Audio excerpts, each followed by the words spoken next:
Hey everyone, hope you're doing great. Welcome back to my channel. In today's video, we'll dive into what if Deku could trade his memories for temporary godlike strength. Smash that subscribe button, and be sure to peek at the description below. Let's begin. The world was a symphony of agony, played in shattering concrete and screaming bone. Izuku Midoriya tasted blood and dust, a coppery film coating his tongue that did nothing to quench the fire in his lungs.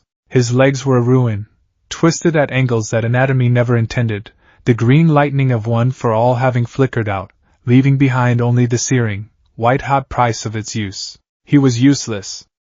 A broken spectator at the death of his own world. Across the plaza, the scene was a tableau from a nightmare. All Might, the pillar of his existence, the sun in his sky, was being devoured by darkness. The Nomu, a grotesque parody of muscle and sinew, had the symbol of peace pinned, its claws digging deep into the hero's side. All Might's famous smile was gone, replaced by a grimace of pure, agonizing effort. Blood, vivid and shocking, trickled from the corner of his mouth, a sight so fundamentally wrong that it made Izuku's stomach churn. Every punch All Might threw, powerful enough to change the weather, was absorbed by the Nomu's shock absorption quirk, the impacts dissipating into the creature's flesh with sickening ripples. It was a perfect counter, a monster built in a lab for the specific purpose of killing a god. And it was working. He's getting weaker, you know. A voice rasped, thin and scratchy like sand on stone. Tamura Shigaraki stood just meters away, one hand scratching furiously at his neck, his red eyes blazing with manic glee behind the disembodied hand covering his face. Sensei designed him just for you, All Might. An anti-symbol of peace. How does it feel? To meet something you can't punch your way out of? Izuku's gaze darted around the unforeseen simulation joint. Bakugo was a roaring, explosive force of nature near the entrance, blasting away lesser villains with a fury that was both terrifying and, from this distance, hopelessly inadequate. Todoroki was a glacier, a wall of ice holding back another flank, his expression a mask of cold concentration. They were fighting their own battles, too far away, too occupied to see the tipping point of the entire war happening right here. Closer, much too close, was the real, immediate horror. Shigaraki had turned his attention from All Might's slow demise. His gaze had fallen upon the waterfront. Uetsuyu Azuri and Minoru Mineta were frozen in terror. Shigaraki took a slow, deliberate step towards them, his movements jerky and unnatural, like a puppet with a sadistic master. But first, Shigaraki hissed, a new, uglier excitement in his tone. Let's see what happens when your adoring little fans crumble to dust before your eyes. Let's break your spirit before your body. His hand, all 5 fingers outstretched, reached for Tsuyu's face. Time seemed to warp. Izuku saw it all with a horrifying, crystalline clarity. He saw the tremble in Tsuyu's wide black eyes. He saw the way Mineta was crying so hard he couldn't even scream. He saw the desperation on All Might's face as he roared, straining against the Nomu with a strength that was visibly, catastrophically failing, and he saw himself. A broken boy on the ground, his dreams of heroism crumbling into the same dust as the plaza around him. He had one for all, the sacred torch, the power to save. And he couldn't even stand up. A profound, bottomless despair washed over him. It was a cold ocean, deeper than any failure he had ever known. Deeper than the quirkless diagnosis. Deeper than Bakugo's years of torment. Deeper than his own self-doubt. This was the despair of watching everything you love die while you are powerless to stop it, save them. The thought wasn't his own. It was a primal scream from the very core of his being. I can't. My legs are broken. One for all will destroy me. Save them. All of them. I'm not strong enough. And then, something inside him, a wire, a gear, a piece of his soul he never knew existed, snapped. The cacophony of the battle faded to a dull, distant roar. The frantic, panic thumping of his own heart slowed to a steady, cold rhythm. A strange clarity descended, wiping away the pain, the fear, the despair. It was an unnatural calm, the stillness at the eye of a hurricane. In this silent, frozen moment, a question echoed. It wasn't in words, not a voice he could hear with his ears. It was a feeling, an innate understanding that bloomed in the hollow space the panic had left behind. It was an ancient, primal bargain offered by a part of himself he had never met. What will you give? The question demanded an answer. It wasn't a negotiation, it was a transaction. To gain, one must give. To create a miracle, one must offer a sacrifice. He needed power. Impossible power. The price would be a piece of himself. What could he give? What did he have?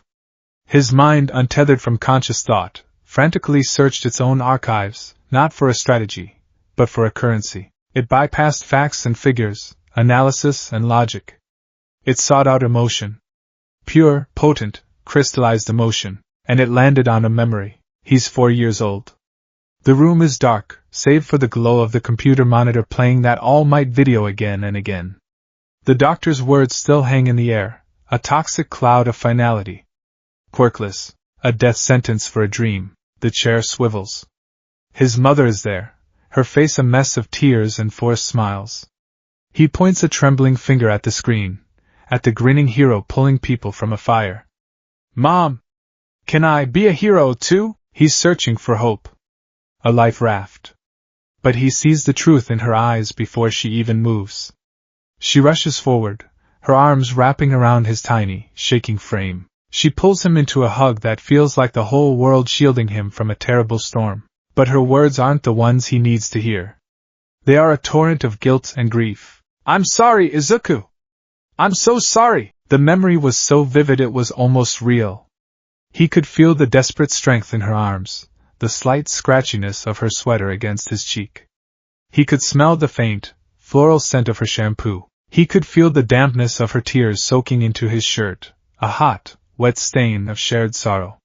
It was a memory of absolute heartbreak, but also of absolute, unconditional love. It was one of the foundational pillars of his entire being. In the cold, silent space of his mind, he felt that memory crystallize. It became a tangible thing, a multifaceted gem of pure feeling, warmth, safety, despair, love, grief, all of it captured in a single, perfect moment. The silent question returned, insistent.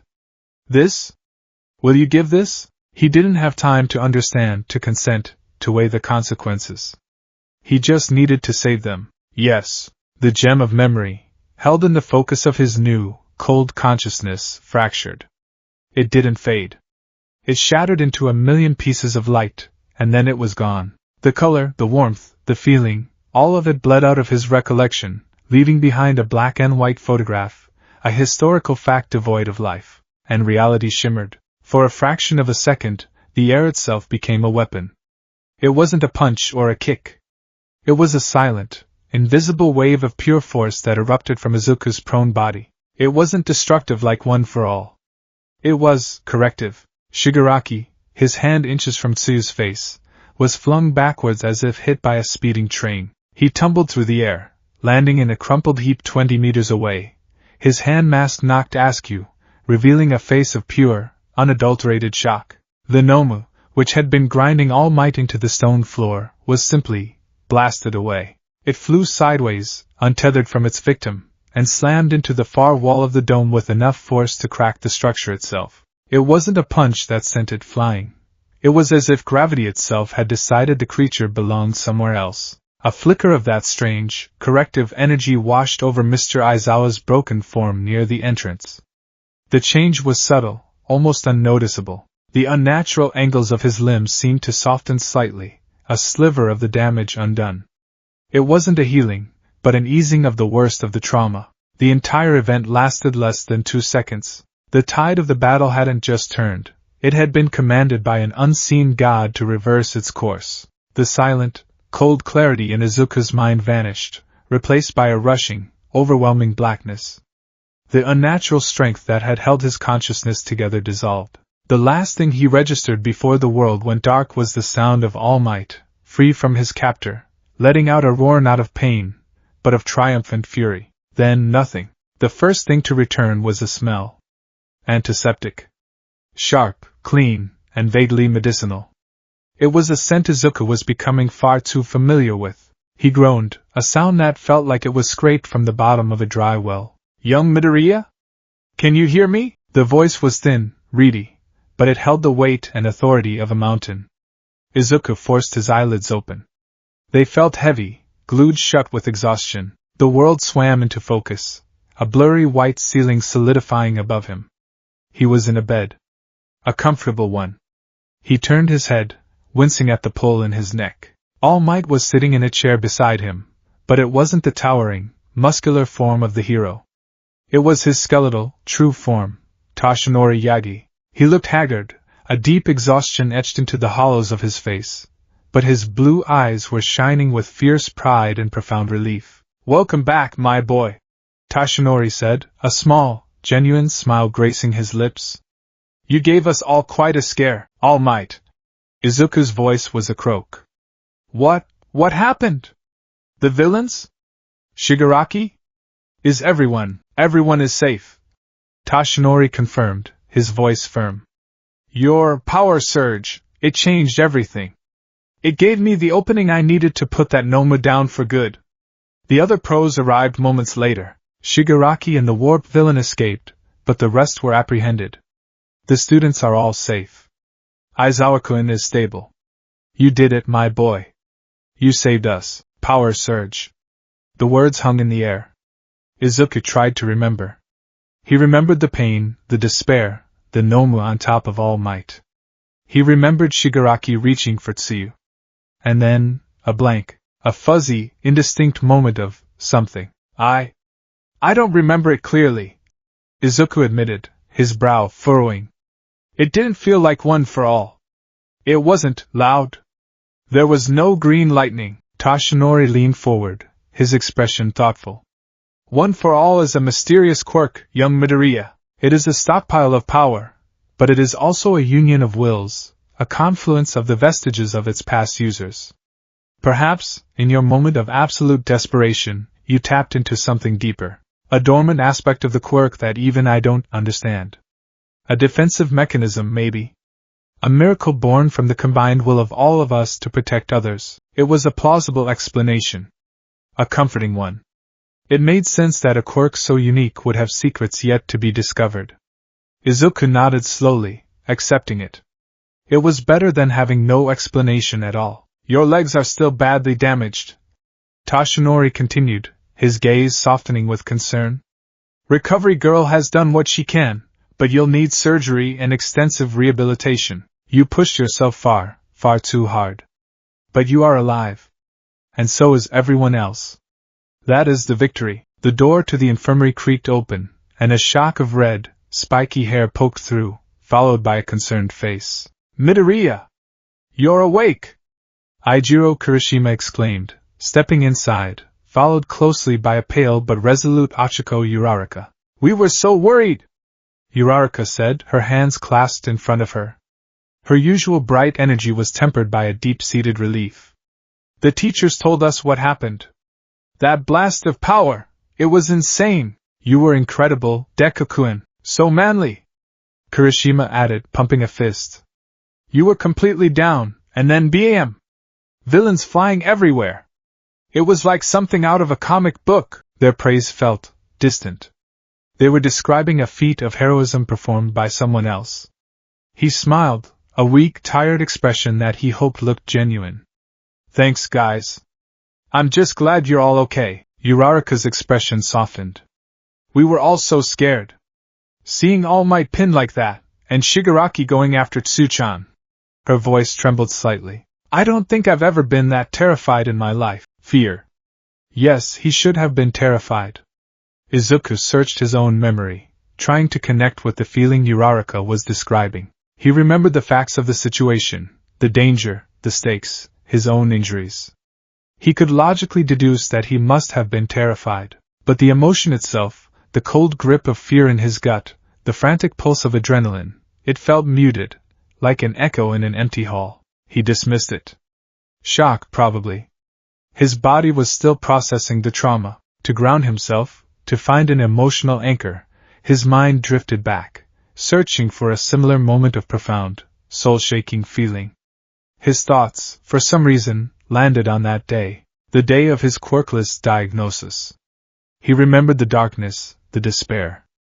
The day his dream had died, only to be resuscitated years later by All Might. He focused on the key moment of that memory, the one his brain had offered up in the heat of battle. He remembered sitting in his computer chair. He remembered his mom standing behind him. He remembered her hugging him. He remembered her saying, "I'm sorry, Izuku." The facts were all there, pristine and ordered, like a perfect police report. But when he reached for the feeling, there was nothing. He tried to summon the sensation of her arms around him, the feeling of safety and warmth that he knew should have been there. It was like trying to imagine a color you've never seen. He could remember the idea of the warmth, but he couldn't feel it. He tried to recall the scent of her shampoo, a scent he'd known his whole life. Blank. He tried to feel the hot sting of her tears on his skin. Nothing. The memory was there, but it was a hollowed-out shell. It was a silent, grayscale film of a stranger's life. He could watch it, he could narrate it, but he could no longer feel it. The emotional core had been scooped out, leaving a sterile, factual void. A cold prickle, wholly different from the infirmary's chill, ran down his spine. "Deku-kun?" Uraraka's voice pulled him from the disturbing reverie. She was looking at him with concern, her head tilted. "Are you okay? You zoned out for a second." "Oh. Yeah?" Izuku forced a slightly too wide smile. "Sorry. Just tired. The painkillers are probably making me loopy." It was a good excuse. A believable one.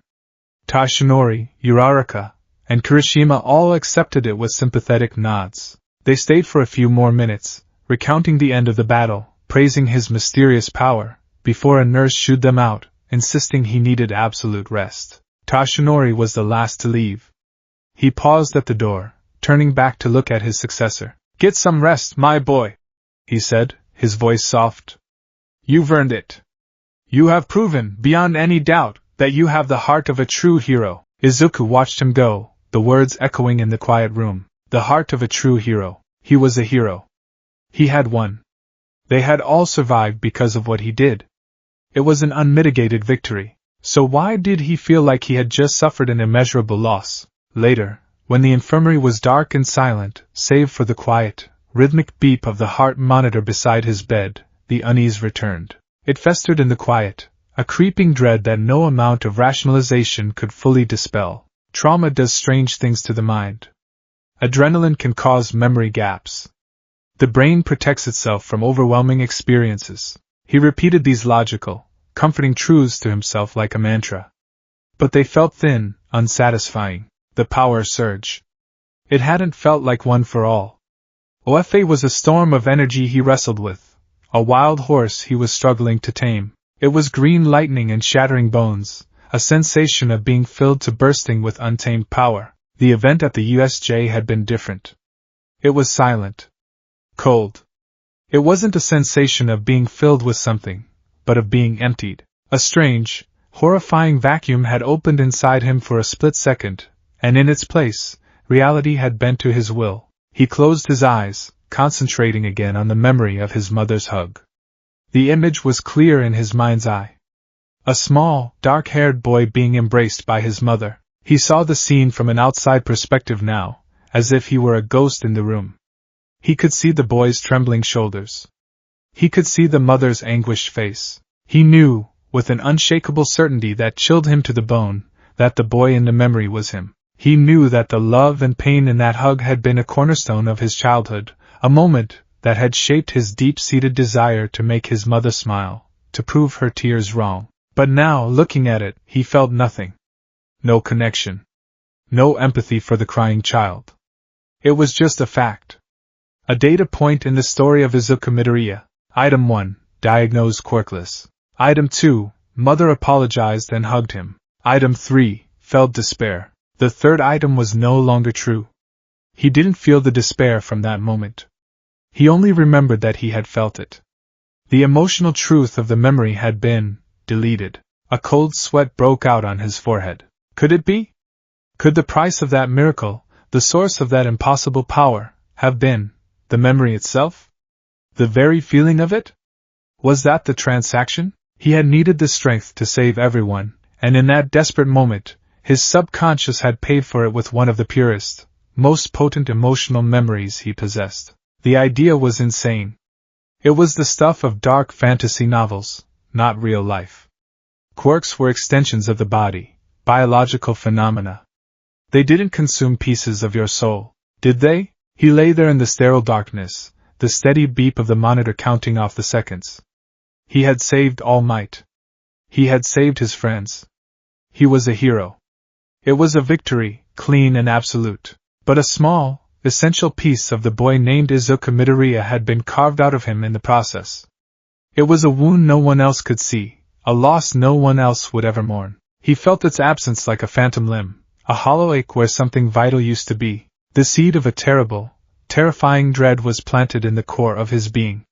He had won, but he couldn't remember the feeling of the victory's cost. And a voice, deep in the quietest part of his mind, whispered a horrifying question. If he had to, would he do it again? 3 weeks. For 3 weeks, Izuku Midoriya had been living with a ghost. It wasn't a spectral apparition that rattled chains in his dorm room. It was a ghost that lived inside his own head, a hollow space where a memory was supposed to be. He had tried, with the frantic, obsessive energy he usually reserved for hero analysis, to ignore it. He told himself it was trauma, a mental scar from the USJ. He'd filled notebooks with theories on the dormant potential of One for All, trying to logically explain away the inexplicable. But late at night, when the dorm was quiet and the only sound was the hum of the air conditioner, the truth would whisper from that empty space. He would try to conjure the feeling of his mother's hug on that terrible, rainy afternoon, and find only a sterile image. The cold dread would return, a sensation like ice water being poured directly onto his soul. He was hiding a secret not just from his friends and mentors, but from himself. A secret so monstrous he could barely bring himself to look it in the eye. Today, however, he was trying to be normal. The Kiyoshi Ward shopping mall was a cathedral of commerce and blissful, mundane peace. Sunlight streamed through the massive glass atrium, illuminating laughing families, teenagers gossiping over bubble tea, and the endless, colorful storefronts. It was a perfect slice of the world he was fighting to protect, and being here with Ochiko Uraraka felt like a precious, stolen moment of normality. "Whoa, look!" Uraraka pointed, her face lighting up with that infectious, zero-gravity smile that always made Izuku's chest feel a little tight. "They have a new limited edition Crimson Riot keychain." He looked so manly. Izuku followed her gaze to a hero merchandise store, its window packed with figures, apparel, and collectibles. He smiled, a genuine one this time. "Kirishima-kun would probably buy their entire stock." "He totally would." She giggled, her eyes sparkling. They browsed for a few minutes, Uraraka debating the merits of a fat gum plushie versus a Ryukyu hoodie, and Izuku felt some of the tension in his shoulders begin to ease. This was good. This was real. The USJ felt a million miles away. "What about you, Deku-kun?" Uraraka asked, turning to him. "See anything you like?" His eyes, as always, were drawn to the All Might merchandise. It was a smaller section now, relegated to a Golden Age Heroes corner. Seeing it felt like a pang in his chest. He saw a figurine depicting All Might's debut, the one from the video he'd watched 1,000, no, 1,000,000 times. He felt a flicker of something, a phantom ache of that missing memory.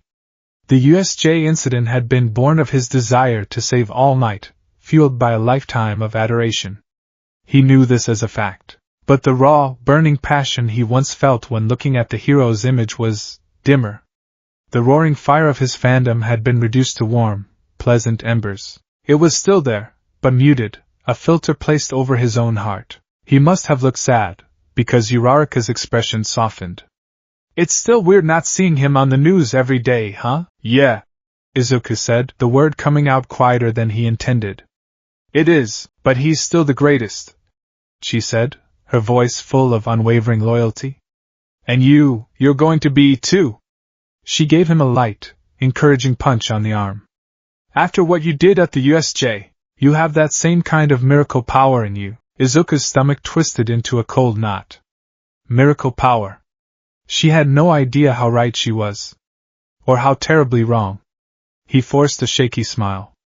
"I still have a long way to go." To change the subject, he gestured towards the food court on the second floor mezzanine. "How about we get some lunch? My treat. To thank you for being a good friend." Her cheeks flushed a delightful pink. Oh, sure. I love that. They found a small table overlooking the central plaza of the mall. The air was filled with the happy chatter of the weekend crowd, the smell of fresh crepes and savory takoyaki. For a glorious half-hour, Izuku Midoriya was just a teenage boy, awkwardly sharing a basket of fries with a girl he really liked. The ghost in his head was silent. The world was at peace, and then the screaming started. It began on the ground floor, a single sharp cry of terror that sliced through the pleasant din. It was followed by another, and then another, a cascade of panic that spread through the mall like a shockwave. People on the mezzanine scrambled to the railings, their faces pale with confusion and fear. Izuku and Uraraka were on their feet in an instant, their hero instincts overriding everything else. Izuku's eyes scanned the scene below, his mind already shifting into analysis mode. In the center of the plaza stood a man. He was tall and gaunt, dressed in a long, tattered black coat that seemed to absorb the light around it. His face was sallow, his eyes sunken and burning with a cold, nihilistic fury. But it wasn't his appearance that was terrifying. It was what was happening around him. The very air in a 10-meter radius of the man seemed to shimmer and distort, like intense heat haze. A woman who had been running past him suddenly stumbled, her legs buckling as if a great weight had been dropped on her shoulders. She fell to her knees, then flat on her face, pinned to the polished floor, her body trembling under an invisible force. Another man, trying to pull his child away, was caught at the edge of the zone. His body contorted, his back arching as he was pressed downwards with agonizing slowness. An area of effect quirk, Izuku muttered, his voice tight. It looks like gravity manipulation. He's creating localized zones of intense gravitational pressure. A handful of pro-heroes who had been patrolling the mall were already responding. The agile hero Kamui Wood shot his lacquered branches towards the villain, but they slowed to a crawl as they entered the shimmering field, before being forced down and splintering against the floor. Empty Lady, unable to use her gigantification in the enclosed space, was trying to evacuate civilians, but the villain simply gestured, and a new, smaller field of crushing force appeared directly in her path, forcing her to a halt. This is bad, Uraraka whispered, her knuckles white where she gripped the railing. His quirk has too much range. They can't get close to him. The villain, who the news would later call Graviton, raised a hand, and a wave of force expanded outwards. It wasn't an attack that threw people back. It was one that slammed them down. The screams intensified as dozens of shoppers were caught, pinned to the ground like insects in a collection. Izuku's blood ran cold. This wasn't a smash-and-grab robbery. This was terrorism. His eyes darted around, looking for an opening, a weakness. One for all was good for a single, powerful strike. But how could he get close enough to land it? He'd be crushed before he could even build up a head of steam. Then he saw her, a little girl, no older than 5, with bright pink ribbons in her hair. She had been separated from her parents in the initial panic, and now stood frozen in terror, right in the middle of the plaza. She was just outside the villain's main pressure field, but he was turning his head, his dead eyes sweeping the area. He was looking for more targets to add to his canvas of suffering. His gaze locked onto the child. No, Izuku breathed. He didn't think. He vaulted over the railing, landing on the ground floor a story below with a practice roll that sent a jolt through his still healing legs. Deku-kun! Uraraka cried out from above. Get people out of here! He yelled back, not daring to look away from the scene. Call for more backup! He activated One for All, the familiar green lightning crackling around him. 5%. 8%. He needed speed. He shot forward, a green blur aimed at the space between the villain and the little girl. He was fast. But Graviton was faster. The villain simply flicked his wrist. The air in front of Izuku solidified into a wall of crushing force. It was like running headfirst into solid concrete. The impact knocked the wind out of him, his forward momentum instantly, brutally arrested. He felt his ribs creak in protest as the invisible weight pressed in on him. He pushed back with One for All, the power coursing through his limbs, but it was like trying to punch the ocean. He was strong, but the force was absolute, distributed over his entire body. Another pathetic hero. Graviton's voice echoed across the plaza, flat and devoid of emotion. You think your strength matters against the fundamental forces of the universe? I am offering salvation, freedom from the pointless struggle of existence. Why do you fight it? Izuku grit his teeth, the green lightning flickering around him as he strained against the pressure. He could see the little girl starting to cry, her small body trembling. Graviton took a step towards her. Izuku knew, with chilling certainty, that he couldn't break through. Not like this. One for All was the wrong tool for the job. He couldn't punch his way out. He couldn't outmuscle gravity itself. He was pinned, helpless, just like at the USJ, and then he felt it. It started as a whisper in the back of his mind. A familiar, terrifying cold. The frantic, hot panic in his veins was suddenly doused, replaced by a crystalline, detached clarity. The sounds of screaming and creaking metal faded into a distant hum. The pain in his ribs, the burning in his muscles, it all receded. The silent question bloomed in his mind, no longer a surprise, but a known and dreaded quantity. What will you give? This time, he understood. This wasn't some dormant aspect of One for All. This was something else. Something his. A terrible, hidden quirk he had possessed all along, a quirk that fed on his past to fuel his future. A quirk that let him trade his very self for the power to save. His first instinct was to recoil in horror. No. Not again. The hollow space where his mother's love-filled grief used to be ached with a phantom pain. He couldn't bear to lose another piece of himself. But then his eyes refocused on the little girl. Graviton was closer now, his hand beginning to lift. In a moment, he would snuff out her life as casually as stepping on an ant. The other heroes were pinned. Uraraka was busy saving others. It was him. Only him. And he wasn't strong enough. The cold clarity sharpened.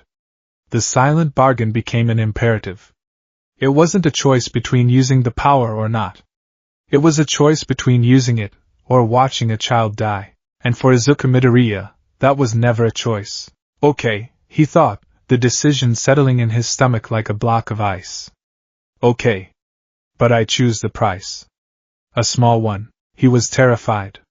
But in that terror, a cold, calculating part of his mind took over. He couldn't afford to sacrifice something foundational, not like last time. He had to be strategic. He had to manage the costs.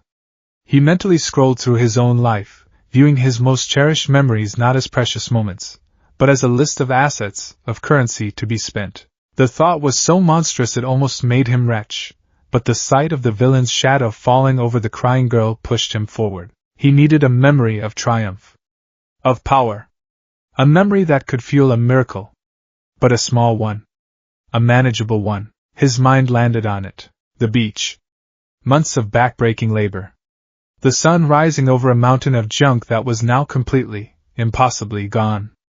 All Might, skeletal and proud, stands atop the last refrigerator, a photo on his phone. Good work, Tashinori says, his voice thick with emotion. Then later the letter from Ie.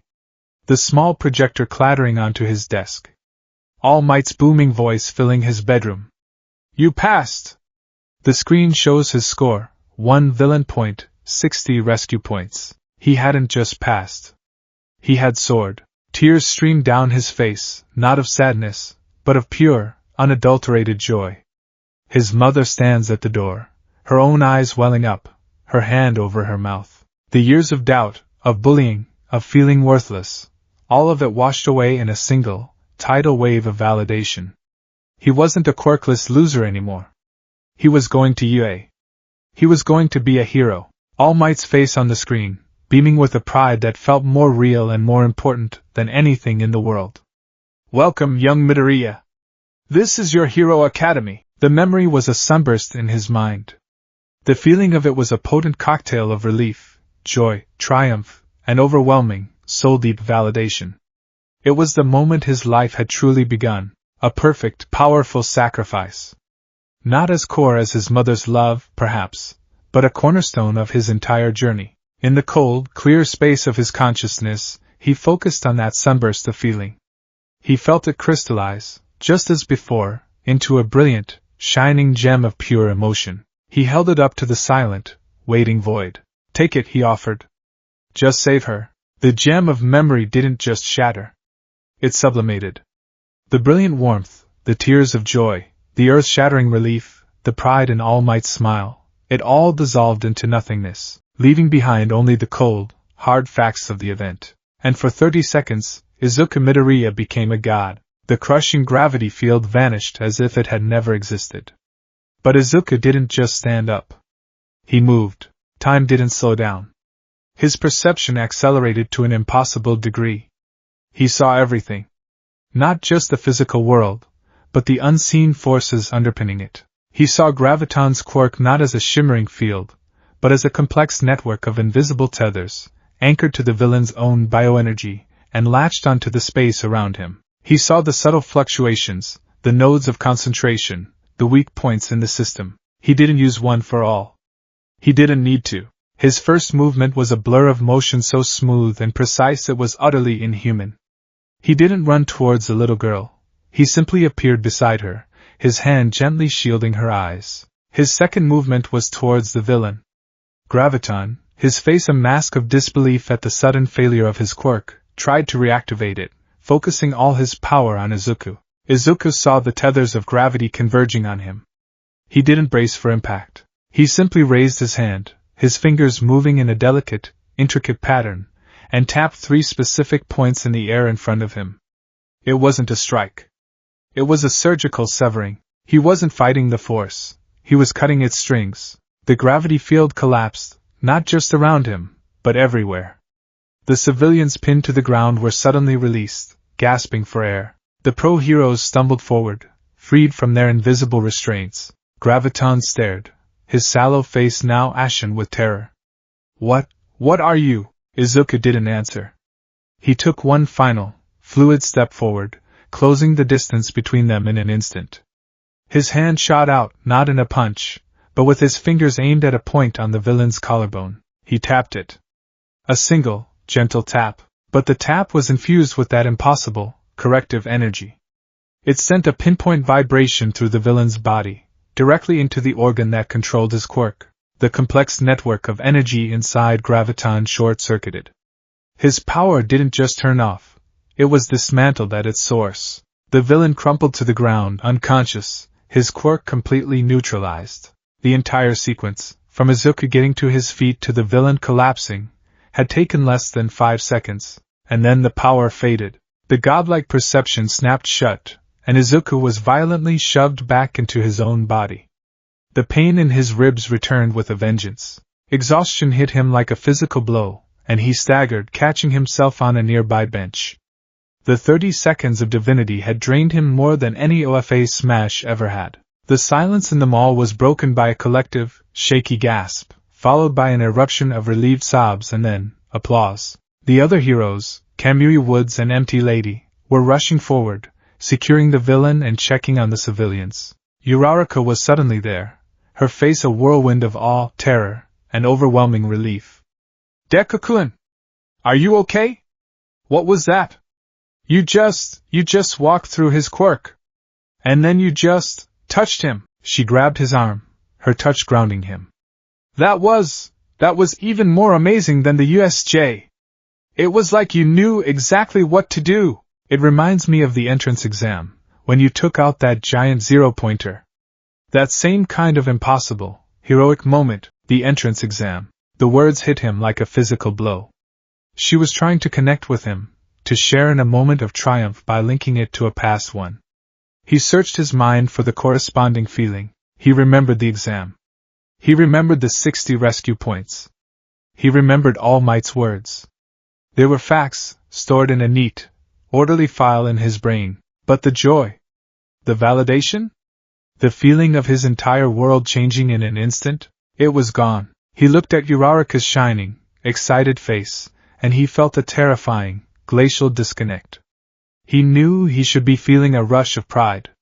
He knew he should be sharing in her excitement, but all he felt was a quiet, hollow sense of a task completed. He had identified a problem, calculated the cost, paid the price, and executed the solution. It was a transaction. Nothing more. A wave of nausea washed over him. The horror of what he had done, what he had willingly done, was settling in. He had to say something. He had to react. He forced his facial muscles into what he hoped was a tired, heroic smile. "Yeah," he said, his voice sounding distant and strange to his own ears. Something like that." Uraraka bought it. Her relief was so great she didn't notice the hollowness in his eyes, the slight tremor in his hand that had nothing to do with exhaustion. She helped him over to the paramedics who were arriving, chattering excitedly about how he'd have to explain this new power to All Might, about how he was becoming a more and more incredible hero every day. He nodded along, offering one-word answers, his mind a maelstrom of silent horror. He had won. He had saved everyone. The little girl with the pink ribbons was being hugged by her crying parents, safe and sound. He had done it, but he had looked at the most joyful, foundational moment of his heroic journey, and seen it only as currency. He had willingly, deliberately, sold a piece of his own soul for 30 seconds of power.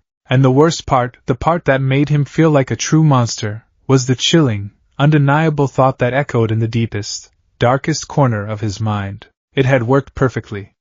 And he knew, with absolute certainty, that he would do it again. The dorm room was a sanctuary. Or, at least, it was supposed to be. The four walls, plastered with All Might posters and cluttered with textbooks, were meant to be a refuge from the pressures of UA, a small slice of personal space in a world that demanded so much from him. But tonight, the room felt like a cage. The posters of his smiling idol seemed to mock him with a brightness he no longer felt, the textbooks a reminder of a life he was steadily, deliberately, erasing. Izuku sat at his desk, the overhead light casting a stark, sterile glow on the wood grain. His hands were shaking, a fine, uncontrollable tremor that had started after the paramedics had cleared him at the mall. It wasn't from adrenaline or exhaustion, it was the physical manifestation of a soul-deep horror. He had done it. Willingly. That was the thought that kept replaying in his mind, a torturous loop of self-recrimination. At the USJ, it had been a desperate, instinctual act, a drowning man grasping at a cursed life raft. But at the mall, he had been a conscious participant. He had calmly assessed the situation, weighed the cost, and made a cold, calculated transaction. He had placed a cherished memory on the sacrificial altar and set fire to it himself. He closed his eyes, trying to feel it again. The joy of passing the UA exam. He could picture the scene, his cramped bedroom, the small holographic projector, All Might's booming voice. He could recite every word the hero had said. He could describe the exact shade of blue on the UA letterhead.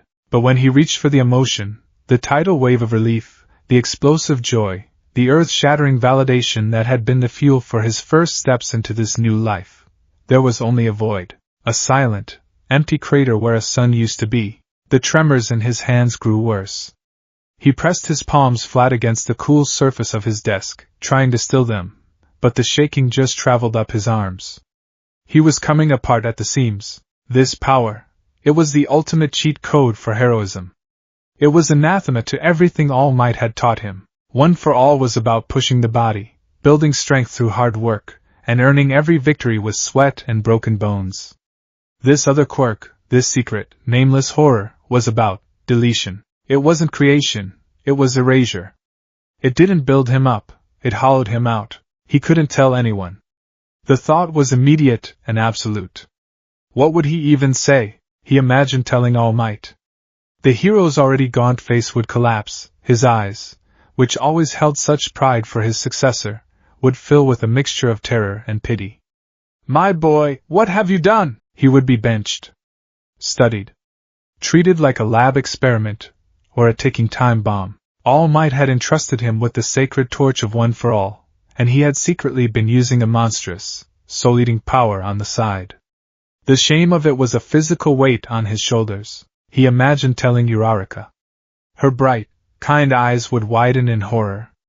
The admiration she held for him would curdle into fear. How could she look at him the same way, knowing that the miracles she'd witnessed were paid for with pieces of his own identity? She would see him not as Deku, the aspiring hero, but as a ghost piloting a human body. He couldn't bear to see her look at him like that, and Bakugo Kaken would explode. But beneath the rage, Izuku knew what he'd see, a profound, disgusted confusion. You're so damn weak you have to literally eat your own brain to win? It would be another sign of his pathetic nature, a grotesque shortcut that spat in the face of their entire lifelong rivalry. No. This secret was his alone to carry. A poison he had to swallow daily, praying it wouldn't consume him entirely. But if he was going to be consumed, he refused to disappear without a trace. The idea struck him with the force of a revelation, a single point of clarity in his swirling panic. He couldn't trust his own mind anymore. It was compromised, a vault whose treasures were being sold off one by one. If he couldn't store his identity inside himself, he would have to store it somewhere else. He stood up, his movements stiff and robotic. He rummaged through the back of his closet, past spare gym uniforms and stacks of old notebooks filled with hero analysis. He was looking for something specific. He found it at the bottom of a box, a new, untouched journal he'd bought months ago and forgotten about. It was thick, with a plain black cover and, most importantly, a small, cheap lock and key. It was meant for quirk theories he didn't want anyone else to see. Now, it would have a much more vital purpose. He sat back down at his desk, the book open to the first crisp, clean page. He picked up a pen, the cheap plastic cool against his trembling fingers. For a long moment, he just stared at the empty page. Where do you even begin when trying to document a soul? He decided to start with the things he was most afraid of losing. He clicked the pen, and began to write. Entry 1, the foundation. Mom, my name is Izuku Midoriya. If I am reading this, it means I am afraid of forgetting who I am. This notebook is my external memory. It is my proof of self. Let's start with my mother, Inko Midoriya. Her love is the most consistent, unwavering thing in my life. It has always been my bedrock. When I was diagnosed quirkless, she held me and cried. She said, "I'm sorry." And I know now those words hurt her as much as they hurt me. For a long time, I wanted to be a hero to make her stop crying, to make her proud. The memory of her hug from that day, the feeling of it is gone. I used it. I traded it to save All Might at the USJ. I can remember the fact of the hug, but I cannot remember the warmth, the safety, the smell of her perfume, the feeling of her tears. I am writing this down so I never forget that the feeling existed. It was real. Her love is real, even if I can no longer remember one of its most powerful moments. Her katsudon is the best food in the world. It's not just the taste, the savory pork, the sweet onions, the fluffy egg over perfect rice. It's the feeling that comes with it. It's the meal she makes when I'm sad, or when we're celebrating. It tastes like home. It tastes like safety. It tastes like her telling me everything will be okay, without having to say a word. I need to remember the taste. I need to remember the feeling. He wrote for over an hour, his handwriting growing messy as he poured his heart onto the page.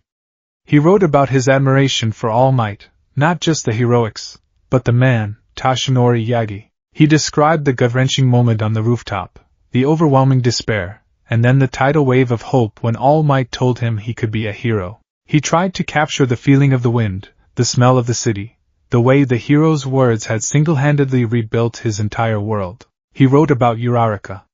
He described the way her smile seemed to lighten the air around her, the fierce determination in her eyes during the sports festival, the warmth that spread through his chest when she called him Deku, not as an insult, but as a badge of honor. He wrote about the blush that crept up his neck when she got too close, the awkward, fumbling joy of their friendship, and the quiet, terrifying hope that it might someday be something more. He tried to distill the feeling of being near her into words, a clumsy attempt to bottle lightning. Then, with a heavy sigh, he turned to the most complex relationship in his life. Entry 3, Kaken, Katsuki Bikugo. Kaken. Our story is difficult. For 10 years, he was my tormentor. He used his incredible quirk to remind me of my powerlessness. He called me Deku, useless, a pebble on the side of the road, and I hated him for it. I was terrified of him. But I also admired him. His confidence, his strength, his unwavering certainty that he would be the #1 hero. It was like looking at the sun. He was everything I wasn't. We shared a dream. Even when he was pushing me down, we were both looking up at the same person, All Might. That shared history, that creek where we used to play, The All Might trading cards we both collected. It's the foundation of everything between us. It's a tangled mess of pain, rivalry, fear, and a strange, deep-seated bond that I don't think either of us understands.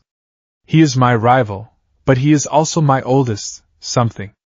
Not a friend. A landmark. A permanent fixture in the landscape of my life. The drive to catch up to him, to stand on the same stage as him, is second only to my desire to be like All Might. I cannot lose this. I cannot forget why he matters. He kept writing, his hand cramping, filling page after page with feelings, sensations, and small, seemingly insignificant moments. The taste of street vendor takoyaki shared with Ida, the sound of Yayarosa's patient explanations during study sessions. The feeling of cool metal as he polished his Gran Torino commemorative mask. He was building an ark, frantically trying to load two of every feeling he possessed before the flood came to wash it all away. When he finally finished, his hand was raw and his eyes burned with exhaustion and unshed tears. He reread the entries, his heart aching. It was a pathetic, flimsy defense against the force he was dabbling with. Words on a page were just more facts, more data. They were a shadow of the real thing. But they were all he had. He locked the journal, the tiny click of the mechanism sounding like a vault door slamming shut. He tucked the small, cheap key into a hidden pocket in his wallet. The book itself, he slid under a loose floorboard beneath his bed he'd discovered weeks ago. A secret within a secret. The obsessive act of documenting his own soul had temporarily calmed the storm inside him. It gave him a sliver of control, a feeling that he wasn't just passively being erased. He was fighting back, in his own quiet, desperate way. He took a deep breath. He could manage this. He would be careful. He would only use the power in the most dire of circumstances. He would only sacrifice small, unimportant memories. He could control it. He had to. The next day, the facade of control began to crack. The news of his brave and decisive action at the Kiyoshi Ward Mall had spread through the school. He was met with a new level of awe from his classmates. They saw a hero who, twice now, had pulled a miracle out of thin air when all hope seemed lost. They didn't see the hollowed-out boy behind the feet. He was walking to class, trying to keep his head down, when a familiar, explosive voice barked his name from down the hall. Deku! Izuku flinched. He turned to see Katsuki Bakugo storming towards him, his red eyes narrowed into slits, his hands shoved deep in his pockets. The usual crowd of students parted before him like the Red Sea. What the hell was that yesterday? Bakugo snarled, getting right in Izuku's face. There was no one else in their section of the hallway. I saw the news. Don't give me that dormant quirk bullshit the extras are spewing. You just stood there and took him down. No flash, no bang. Just blank. Izuku's heart hammered against his ribs. Bakugo, for all his bluster, was terrifyingly perceptive. He didn't just see the what, he saw the how. And the how didn't fit. I don't know what you're talking about, Kaken. Izuku stammered, his usual defense mechanism. The hell you don't? Bakugo jabbed a finger into Izuku's chest hard. You had the same damn look on your face after the USJ. Everyone else is cheering about your big power surge, but I saw you when you woke up. You looked empty. And yesterday, at the mall? Same damn thing. That creepy, detached look in your eyes, like you're not even there. What is it? What new, creepy power have you been hiding, you damn nerd? Izuku's mind went blank with panic. He had no answer. Every possible lie felt flimsy and transparent under Bakugo's furious, analytical gaze. He was looking at Izuku not just as a rival, but as a puzzle he was infuriated he couldn't solve. The shared history Izuku had just spent hours documenting was the very thing that allowed Bakugo to see the subtle changes, the slight offness in his demeanor. It's just a part of one for all I'm still figuring out, Izuku said, the lie tasting like ash in his mouth. Liar! Bakugo hissed, his voice dropping to a dangerous low. You've always been a shitty liar. Something's wrong with you, Deku. And I'm going to figure out what it is. He turned and stalked off, leaving Izuku trembling in the hallway, the accusation hanging in the air like toxic smoke. The confrontation left him rattled, his carefully constructed walls of secrecy already being tested. The day only got worse.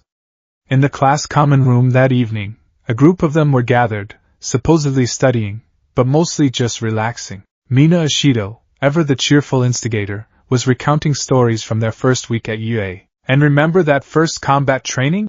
She laughed, clapping her hands. When Midoriya and Bakugo just completely destroyed that building.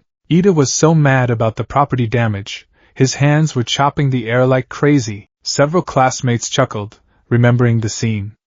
Ida pushed his glasses up his nose, a faint blush on his cheeks. Heroics must be conducted with the utmost respect for public and private property. Izuku smiled along with them, but a cold unease was creeping in. He remembered the fight. He remembered the strategy. The pain of Bakugo's explosions, the feeling of his arm breaking as he threw the final punch. He remembered the facts, but Mina was talking about the feeling of that first week. The nervous excitement, the camaraderie born from shared terror, the sheer, giddy disbelief that they were really here, at UA, learning from All Might. He searched his mind for that feeling, that specific emotional flavor of their first days as a class. There was a faint echo, but it was muddled, distant. The triumph of passing the entrance exam had been the emotional gateway to that first week. Without it, the subsequent feelings were unanchored. Muted, like a song heard through a thick wall. He must have been quiet for too long, his fake smile faltering, because Uraraka, who was sitting next to him on the sofa, nudged him gently. "You okay?" she whispered, her brow furrowed with that now familiar concern. "You have your thinking face on." "Oh. Yeah, sorry," he said, shaking his head as if to clear it. "Just a lot on my mind. You've been journaling a lot lately," she observed, her voice soft and careful. "I saw you writing this morning before class. Is it for a new hero analysis? Or is it something else? You know you can talk to me, right? If the pressure is getting to be too much." The genuine, unconditional care in her voice was like a knife in his gut. Here she was, offering him a lifeline, and he had to push it away. He had to lie to her face. "It's just hero stuff," he said, forcing a casualness he was nowhere near feeling. "Thinking about quirk applications. You know how I get." He gave her a small, rehearsed smile. "It's nothing to worry about." It was the first time he had ever deliberately, consciously lied to her. Not an omission, not a half-truth about One for All, but a direct, calculated falsehood to hide the monster in his head. And the ease with which the lie slid from his lips terrified him more than Bakugo's anger, or a villain's quirk. It felt like another piece of him was eroding away, his honesty. Uraraka watched him for a moment longer, her round, brown eyes searching his.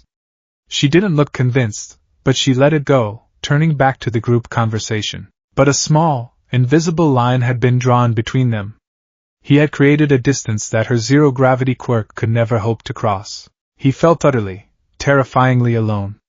He was a ghost at the table, surrounded by the people he was sacrificing himself for, and they were beginning to notice the chill. Later that night, back in the cage of his room, he unlocked the floorboard and pulled out the black journal. He opened it to a new page, the key feeling cold and heavy in his hand. He began to write, his pen scratching frantically across the paper. He wrote about Bakugo's confrontation, trying to capture the specific blend of rage and perception in his rival's eyes. He wrote about Uraraka's concern, describing the warmth of her friendship and the cold guilt of his own lie. He was documenting his own decay, chronicling the symptoms of his soul sickness. The journal was no longer just a backup. It was becoming an obsession. A lifeline. He was pouring himself onto its pages, terrified that soon, the pages would be all that was left. He was a fading photograph, and this notebook was his only negative, the last proof that he had ever been in color at all. The alley was a cramped, stinking chasm between derelict buildings, smelling of stale rain and overflowing dumpsters. It was a wound in the city of Hosu, festering in the shadows cast by the neon-lit chaos raging in the main streets. For Izuku Midoriya, it was the stage for a new kind of nightmare. He had arrived to a scene of frozen horror.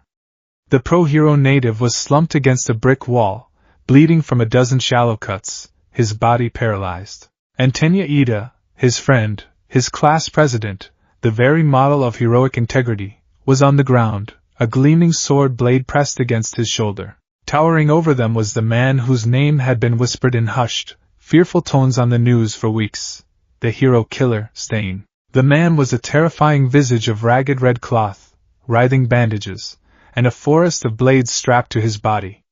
But it was his eyes that held the true terror. They burned with a wild, unwavering fire, the incandescent glare of a man utterly convinced of his own righteousness.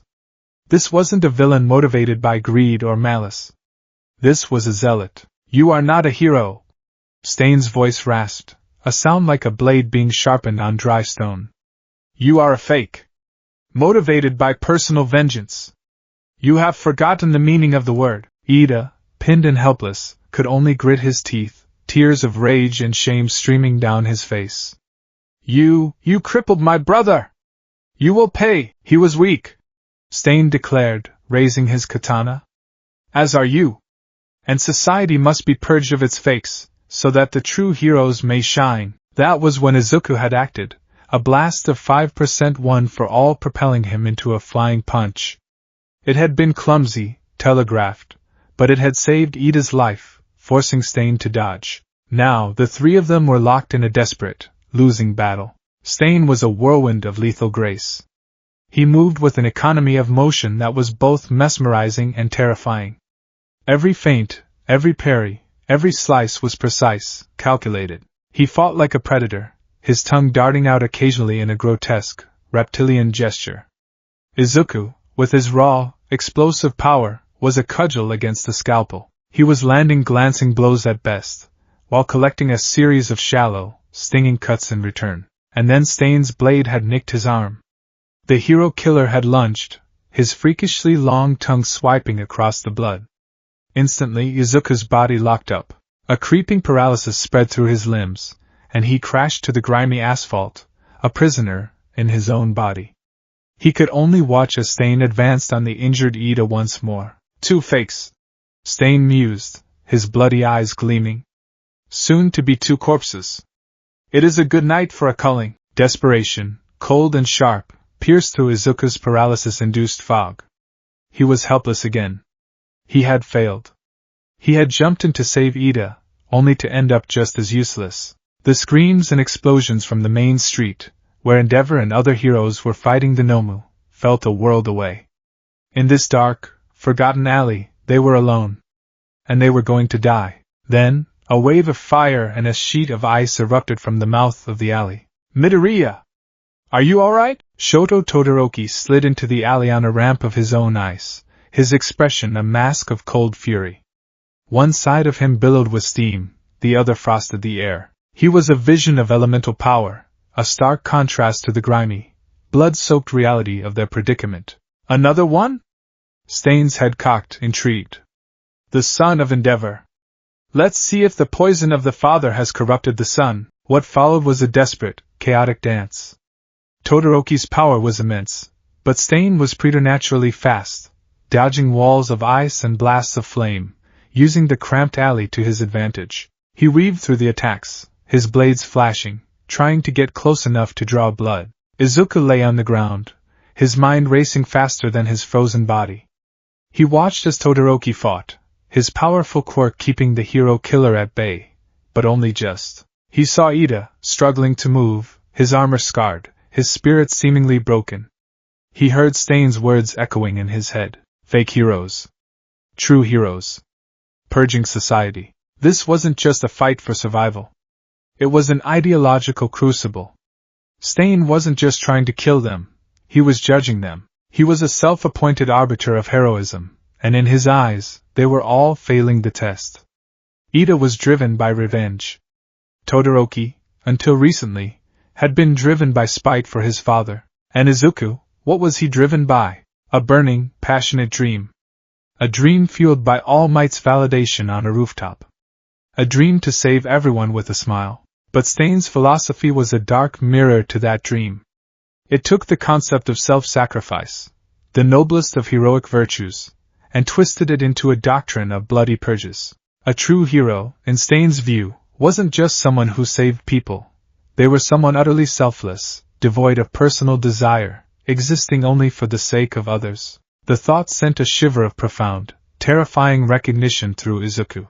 existing only for the sake of others. That was what his secret quirk was turning him into. A being who erased his own desires, his own past, his own self, for the sole function of saving people. In a twisted, horrifying way, Stain would approve of what he was doing.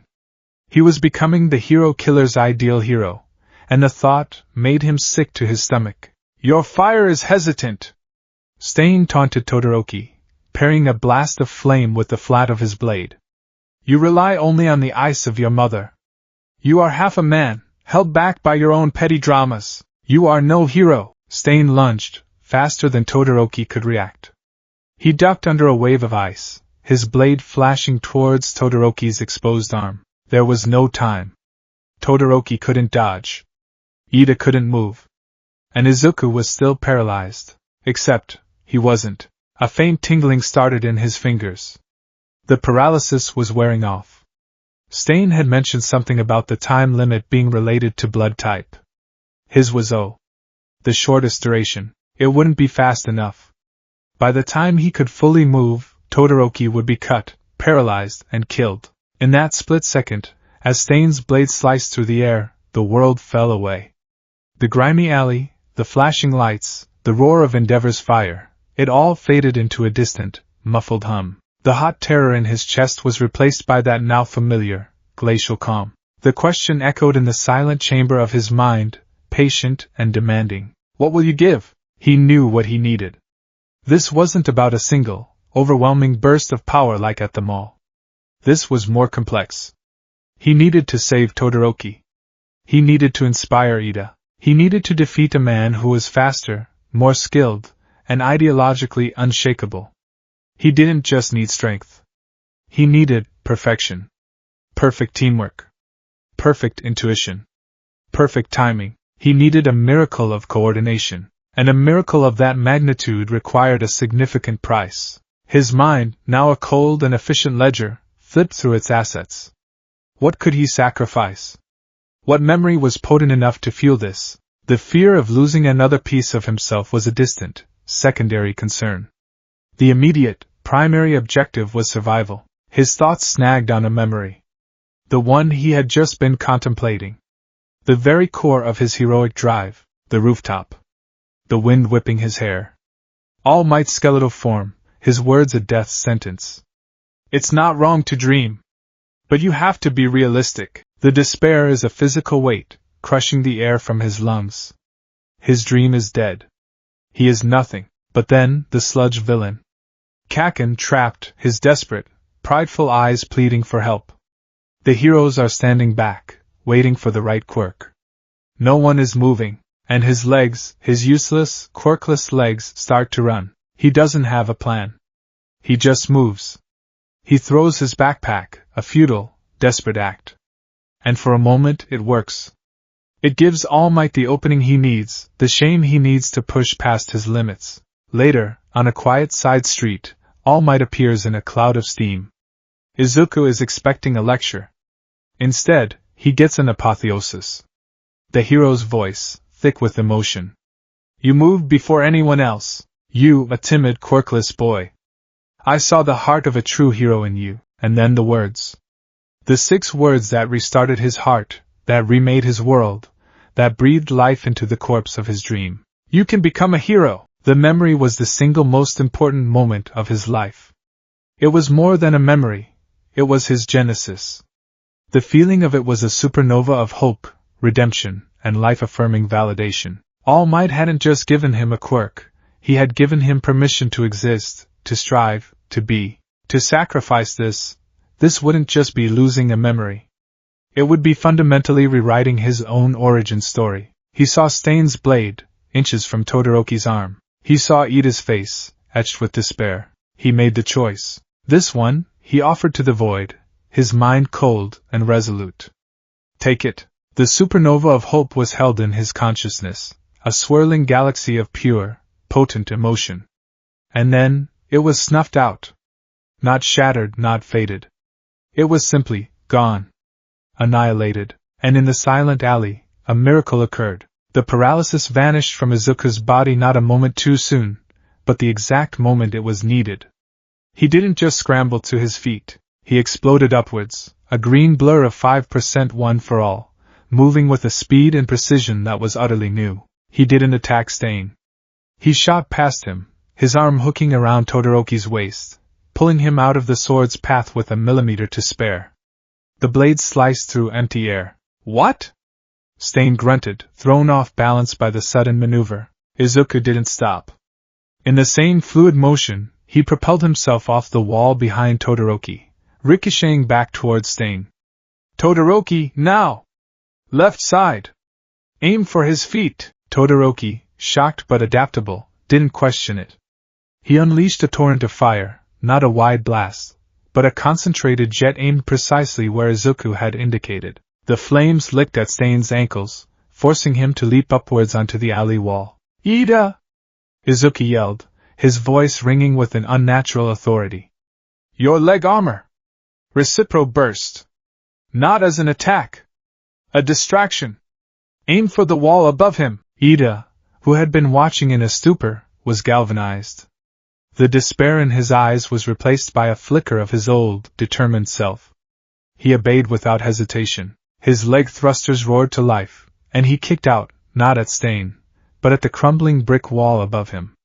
A chunk of the wall exploded inwards, raining dust and debris down on the hero killer. For a split second, Stain was blinded, his footing on the vertical surface compromised. And that was the opening. The godlike perception was thrumming in Izuku's mind.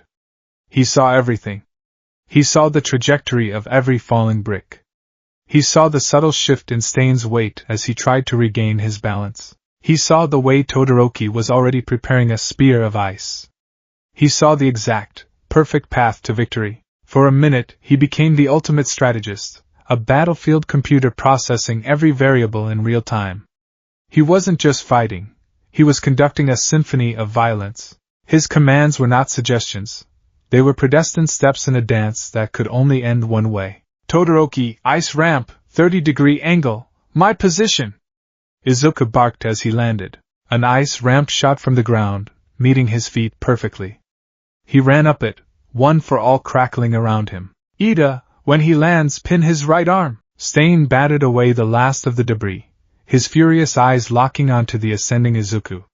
He crouched, ready to spring. But as he pushed off the wall to meet the attack, Ida, having forced his injured body to move, slammed into him from the side. He wasn't strong enough to hold him, but he was strong enough to execute the command, his armored hands clamping down on Stain's sword arm for a precious second. It was all the time Izuku needed. He flew off the top of the ramp, his fist cocked back for a Detroit smash. Stain, his main weapon neutralized, looked up and snarled, his eyes widening as he saw the green lightning arcing around the boy. Izuku's fist connected with Stain's jaw. The blow, amplified by One for All, was devastating. The hero killer was blasted off the wall, his body flying through the air and crashing into a pile of overflowing trash bags with a sickening thud.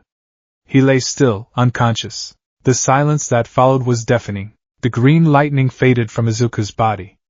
The godlike perception, the cold clarity, the perfect tactical awareness, it all evaporated, leaving him gasping for air, his knuckles screaming in agony. The world came rushing back in all its grimy, painful detail. He stumbled, his legs shaky, and leaned against the alley wall for support. It was over.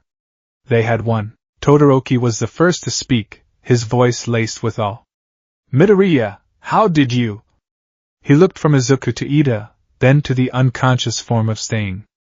It was like you could see the future. Every command, it was perfect. Ida, now slumping against the wall, his adrenaline fading, looked at Izuku with a new, profound respect. The shame was still there, but it was mixed with gratitude and wonder. You knew exactly what we needed to do. You saved us. You saved me from myself. Izuku looked at his friends, at their amazed, thankful faces. He should have felt a surge of pride, of relief. He should have felt the powerful camaraderie of a shared, impossible victory. He felt nothing. A chilling emptiness had taken root in the very center of his being. He looked at his fist, the knuckles split and bleeding. He had just defeated the hero killer.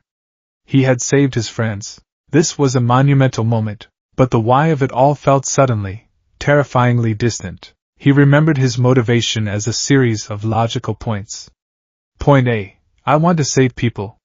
Point B. All Might is the greatest hero. Point C. Therefore, I must be like All Might. It was a syllogism, a mathematical proof. The burning, passionate fire that had fueled it, the fire ignited by All Might's words on that rooftop, it was gone. The memory of that moment was now a black and white photograph. He could see All Might's face, but he couldn't feel the hope it gave him.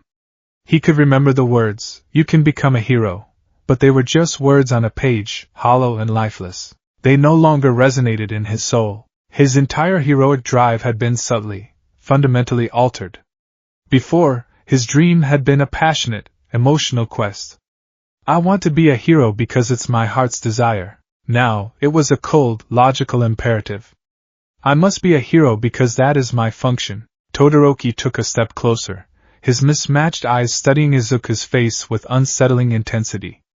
During the fight, your eyes, Midoriya.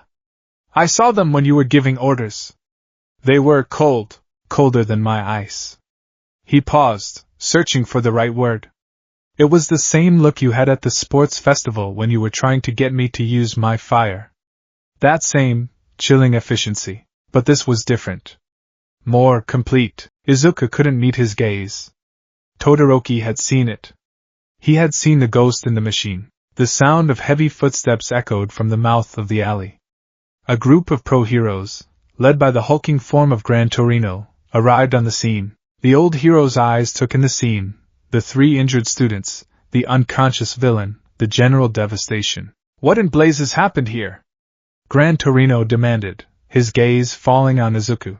Izuku opened his mouth to explain, but the words wouldn't come. What could he say? We defeated the hero killer by working together. Oh, and by the way, I fueled our victory by sacrificing the foundational memory of my entire heroic calling. Now my dream feels like a chore I am logically obligated to complete. He just shook his head, the exhaustion hitting him all at once. Later, as they were being bundled off by paramedics, the impossible happened. A winged Nomu swooped down from the sky, its talons snatching the paralyzed Izuku and lifting him into the air. It was a final, chaotic spasm from the night's events, and then Stain moved. With a final, unbelievable surge of will, the hero killer, who everyone had thought was unconscious, freed a knife, licked the blood off the Nomu's exposed brain, and killed the creature in midair. He saved Izuku. He landed on the street, stood tall, and delivered a terrifying, blood-curdling speech to the assembled heroes, including the number 2 hero, Endeavor. The word hero has lost all meaning in this society of fakes, he roared, his voice projecting with insane power. All Might is the only one worthy of the name. I will purge, and then he stopped. His own sheer willpower had been the only thing keeping him conscious. He stood frozen for a moment, a terrifying specter of blood and conviction, before finally, truly, collapsing. The heroes were stunned into silence. Even Endeavor was speechless. Izuku, lying on the ground where the Nomu had dropped him, watched the entire display with a profound, soul-shaking dread. Stain, a murderer and a madman, had just saved his life. And in that moment, with his bloody, passionate speech about true heroism, Izuku saw a horrifying reflection of the path he himself was now on. A path of absolute, self-negating purpose. A path where the self is burned away to fuel the mission. He had defeated the man, but he couldn't shake the terrifying feeling that he had just taken a monumental step toward embracing the man's ideology. The common room of the Heights Alliance dorms was a bubble of determined cheerfulness. In the weeks following the Hosu incident, a new, fragile sense of normalcy had settled over Class 1A. Final exams were approaching, the summer training camp was on the horizon, and the air buzzed with the typical anxieties and excitements of teenage life. Laughter echoed off the high ceilings as Kaminari and Siro engaged in an over-the-top video game battle. Mina and Toru were practicing a new dance routine near the kitchen, and a focused study group led by Ida and Yayorozu had claimed the main cluster of sofas. It was a perfect picture of resilience, of young heroes in training moving forward. Izuku Midoriya sat on the edge of this picture, feeling like a figure that had been painted in with the wrong colors. He was physically present, a book open on his lap, but his mind was miles away, adrift in a cold, gray sea of his own making. The vibrant warmth of the room felt like it was being filtered through a thick pane of glass. He could observe the joy, analyze the social dynamics, and even mimic the appropriate responses, but he couldn't feel the heat. The ghost inside him had grown. It was no longer a single, isolated void where a memory used to be. Now there were two. Two foundational pillars of his identity had been pulverized to fuel two miracles. The first, his mother's hug, had muted his past. The second, All Might's validation, had poisoned his future. His entire heroic journey, which once felt like a blazing, passionate quest, now felt like a long, arduous march toward a predetermined objective. His heart was no longer in it. Only his mind remained, a cold and logical engine driving the empty vessel of his body forward. His new, secret journal had become his confessor, his anchor. Every night, he would lock himself in his room and write with a feverish intensity, not just documenting what he had lost, but trying to capture the present before it, too, became a potential sacrifice. He described the way Kaminari's laughter filled the room, the determined set of Ada's jaw during training, the specific shade of pink in Uraraka's cheeks when she was flustered. He was a man building a fortress of words against the encroaching tide of his own power, knowing it was a futile, desperate defense. Midoriya, my friend! Ida's voice, sharp and precise, cut through his reverie. He looked up to see Ida, Todoroki, and Uraraka approaching, having detached from the main study group. You seem distracted. Are the finer points of advanced heroic law eluding you? Izuku blinked, looking down at the open textbook on his lap. He hadn't absorbed a single word. He quickly bookmarked the page, a manufactured gesture of diligence. Oh. No, Ida-kun. Just thinking about staying. It was a half-truth, and therefore, an easy lie. The incident was still a constant topic of discussion, a dark shadow they were all processing. Uraraka sat down on the sofa cushion next to him, her presence a small pocket of warmth that he registered more as a data point than a feeling. I still can't believe you three faced him, she said, her voice soft with a mixture of awe and residual fear. And the way you worked together. Todoroki-kun told me it was like you were all moving as one person, with you directing everything. It was more than that, Todoroki said, his voice a low monotone, but his mismatched eyes were fixed on Izuku with an unnerving intensity. He took a seat in the armchair opposite them. Midoriya wasn't just directing. He was anticipating. He saw openings that shouldn't have existed. It was a level of tactical awareness that goes beyond simple analysis. Izuku's stomach clenched. Todoroki was too observant. He saw too much. He was looking at the aftermath of the miracle and trying to reverse engineer the divine, unaware that the equation required a part of Izuku's soul as a variable. I just got lucky, Izuku stammered, falling back on his usual self-deprecation. My body moved before I could think, and it just worked out. That's not luck, Deku-kun, that's you being amazing, Uraraka insisted, her loyalty a bright, unwavering flame. Her praise should have made his chest swell with pride. It should have made him blush. Instead, it felt like praise for a stranger's accomplishment. He knew, factually, that he had been the one to give the commands to land the final blow. But the memory of the event was bifurcated. There was the terrified, paralyzed boy on the ground, and then there was the cold, efficient god of teamwork that had taken over. He felt no ownership of the latter's actions. To deflect, he turned the conversation. Ida-kun, how is your arm healing? Ida, whose arm was still in a complex medical brace, straightened up, a flicker of his old, stoic pride returning. The doctors at Hosa General are optimistic for a full recovery, though the nerve damage was significant. It is a permanent reminder of my own foolishness, and of the debt I owe the two of you. He bowed his head slightly. I will never be able to repay you for saving my life, and for pulling me back from the path of vengeance. The sincerity in his voice was profound. It was a moment of deep, emotional connection between three friends forged in the heat of battle. Izuku knew he should be feeling a powerful surge of camaraderie, the quiet satisfaction of having saved a friend in more ways than one. He felt a vague, intellectual appreciation for the sentiment. He registered it as a positive social interaction, a successful outcome. The emotional resonance, however, was a faint echo, a song playing in another room. He had sacrificed the very fuel of his heroic passion, and it seemed the embers had warmed all his other emotions as well, leaving them tepid and weak. Mina, ever energetic, bounded over to their couch, pulling Toru by the hand. "Okay, study break is officially over. We're doing a poll." What was the absolute funniest, most ridiculous moment of our first semester so far? Oh, definitely when Aizawa-sensei expelled us all on the first day, and we all had that collective heart attack. Kirishima called out from his beanbag chair. "No way, it was when Mineta got stuck to his own pop-off balls during combat training." Siro laughed, slapping his knee. Mina turned to Izuku, her pink face alight with mischief. "What about you, Midori? You were there for the best one."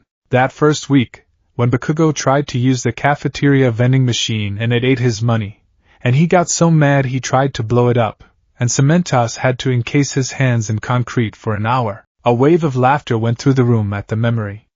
It was a classic Bakugo moment, a perfect slice of their early, chaotic days at UA, and Izuku drew a complete, utter blank, not on the facts. He could access the data point, event Bakugo versus vending machine. Outcome Cementos intervention. He could even picture it, a vague, grainy image in his mind, but the feeling, the shared, breathless laughter, the absurdity of the situation, the specific flavor of that early class bonding experience, it was gone. That entire week was emotionally muted, a consequence of him sacrificing the triumphant memory of the entrance exam that had served as its gateway. He had hollowed out the foundation, and now the entire structure was unstable. He realized everyone was looking at him, waiting for his reaction. He had to fake it. He forced a laugh, but it came out a second too late, a little too loud. "Oh yeah? That was hilarious." His face was so red. The fumbled response was awkward enough that the conversation moved on, but not before he saw a flicker of confusion in Nina's eyes, and a renewed look of concern from Uraraka. He had failed the social test. He was a faulty android, his response time just slow enough to betray his artificial nature. The rest of the evening was a tightrope walk. His classmates chattered, sharing in jokes and reminiscing about moments that were becoming foggy and indistinct in his own mind. He felt like a foreigner listening to a language he only partially understood.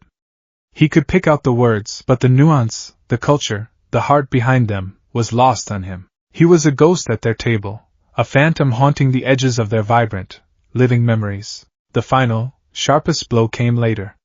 His mother had sent a care package, a common occurrence that always lifted the spirits of the entire class. It was filled with snacks, some new All Might-themed socks, and, at the bottom, packed in a thermal container, was a generous portion of her homemade katsudon. A chorus of delight went up from his friends. Inko Midoriya's katsudon was legendary in Class 1A. "Yes! I've been craving this!" Kirishima exclaimed. "Mrs. Midoriya is a culinary goddess!" Kaminari drooled. Uraraka helped him set it out in the kitchen, her movements efficient and caring. "Your mom is the sweetest," she said, her smile soft. "She must worry about you so much." "Yeah," Izuku said, his voice quiet. He looked at the steaming bowl of rice, topped with a perfectly breaded pork cutlet and a fluffy, savory omelet. He remembered in his journal, writing about how this dish tasted like safety, like home. He had desperately tried to document the feeling so he wouldn't lose it. He picked up a pair of chopsticks, his hands strangely steady. He took a bite. He tasted the ingredients. The saltiness of the soy sauce, the sweetness of the mirin, the tender texture of the pork, the creaminess of the egg. He could break it down into its component parts, analyze the flavor profile like he would analyze a hero's quirk. It was, by all objective metrics, a delicious, well-cooked meal. But the feeling, the taste of home, the sensation of his mother's love made manifest in food, it wasn't there. It was just food. Delicious, but ultimately, just sustenance. The emotional connection had been severed. Perhaps it had been a casualty of sacrificing that first memory of his mother's hug, a ripple effect he hadn't anticipated. The anchor was gone, and now the ship was drifting away from the shore. He must have looked strange, staring blankly at his bowl, because Uraraka gently touched his arm. "Deku-kun?" she asked, her voice barely a whisper. You haven't said a word. Is it not good? He looked up at her wide, brown eyes filled with such genuine, heartfelt concern for him. And in that moment, the full weight of his isolation crashed down on him. He was losing himself, piece by piece, and the one person he wanted to confide in most was the one he had to lie to. The chasm between them felt immense, terrifying. He couldn't take it anymore. Uraraka-san, he said, his voice cracking slightly. He stood up, leaving his half-eaten bowl on the counter. Can I talk to you for a second? Outside? Her expression shifted from concern to alarm, but she nodded, following him as he walked stiffly to the glass doors that led out onto the dorm's small patio. The night air was cool, a welcome shock after the artificial warmth of the common room. The moon was a bright, silver coin in the dark sky. For a moment, they just stood in silence, the distant sounds of the city a low hum beneath the chirping of crickets. Uraraka hugged her arms, her gaze fixed on his face. Midoriya-kun, what is it? You've been acting so strange lately. Ever since the USJ, really. But it's gotten worse. You're distant. It's like you're here, but you're also a million miles away. Is it the pressure? Are you scared? Because if you are, that's okay. We all are. You can talk to me. Her voice was an earnest plea, a desperate attempt to bridge the gap she felt growing between them. She was offering him a raw, open-hearted vulnerability, and it was the cruelest kindness she could have shown him. Because he couldn't accept it. He opened his mouth, a war raging inside him. One part of him, the old Izuku, the boy who cried easily and felt everything with a burning intensity, screamed to tell her the truth, to confess everything, to show her the journal, to break down and let her see the terrified, hollowed-out thing he was becoming. But the new Izuku, the cold, logical, functional Izuku, won out. Telling her would achieve nothing, the voice of reason whispered. It would only cause her pain. It would burden her, frighten her. It would compromise her focus as a hero. The most logical, efficient way to protect her is to maintain the lie. He took a deep breath, steeling himself. He constructed the lie with the same precision he had used to analyze Stain's fighting style. It had to be logical, believable, and emotionally resonant enough to satisfy her concern without revealing the horrifying truth. You're right, he began, his voice carefully modulated to sound tired and overwhelmed, but not broken. I have been distant. I'm sorry. It's not fair to you, or to anyone. He looked away, towards the distant city lights, a classic gesture of troubled introspection. The thing is, it's one for all. And this other power. The one from the USJ and the mall. It's not just a power, Uraraka-san. It's a weight. A responsibility. All Might, he chose me. He put the hope of the whole world on my shoulders. He turned back to her, forcing his eyes to look sincere. When I use it, especially that other part of it, it takes a toll. Not just on my body. It's mentally exhausting. It feels like I have to be someone else. Someone colder. More decisive. And I'm scared that if I use it too much, I'll lose the part of me that's just Deku. The nervous, crying kid. It was a brilliant lie. It was built around a core of truth, the fear of losing himself, but it misidentified the cause. It attributed the change to the pressure of his destiny, a burden she could understand and sympathize with, rather than the soul-eating reality of his quirk. He watched her face as she processed his words. Her expression softened, the fear and confusion melting away, replaced by a wave of profound, heart-wrenching empathy. She believed him. Oh, Deku-kun, she whispered, her voice thick with emotion. She took a small step forward, her hand hovering in the air as if she wanted to touch his arm but wasn't sure if she should. I had no idea. That's so much to carry. I'm so sorry. I shouldn't have pushed you. No, it's okay, he said, shaking his head. You deserve an explanation.